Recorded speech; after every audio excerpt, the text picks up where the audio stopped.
If you've seen this website before, you're probably in prison. This is the message displayed on the now defunct Welcome to Video site. This site was the figurehead of an international CP production ring. And when it was shut down, it had 1.2 million members.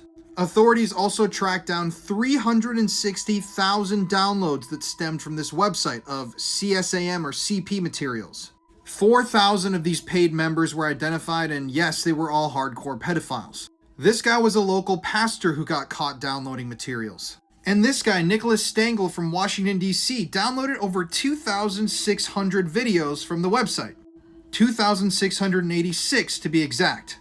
Videos depicting children being abused in the most horrific ways. By the way, this guy started a blog about wine that you can go online and read, and it's really disturbing reading his positive words knowing what he was doing in the shadows. So at the time that this website was seized, the owner had made over 400 million South Korean won, which equates to about $300,000 in USD. But who was the sick pedophile kingpin at the top of this hill?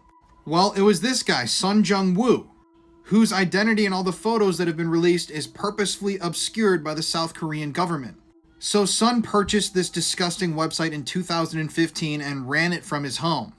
During his reign of terror, he distributed about 220,000 CP or CSAM videos.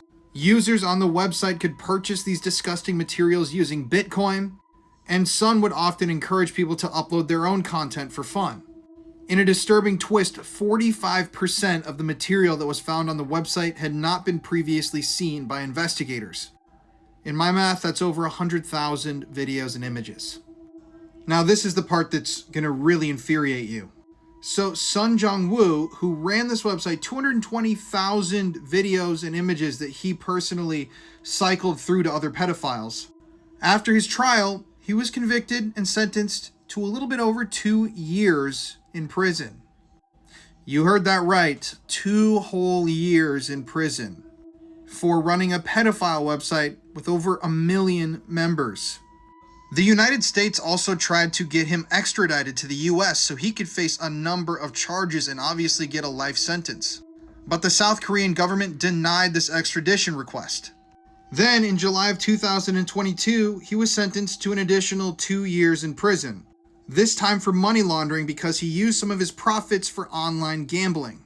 That means that sometime this year, this guy is going to be back on the streets.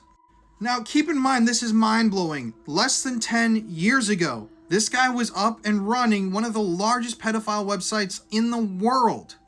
And already, less than a decade later, he's going to be walking free again. Please make some of this make sense. This should really infuriate you. I just am so afraid of what this guy could possibly do when he's back in the free world.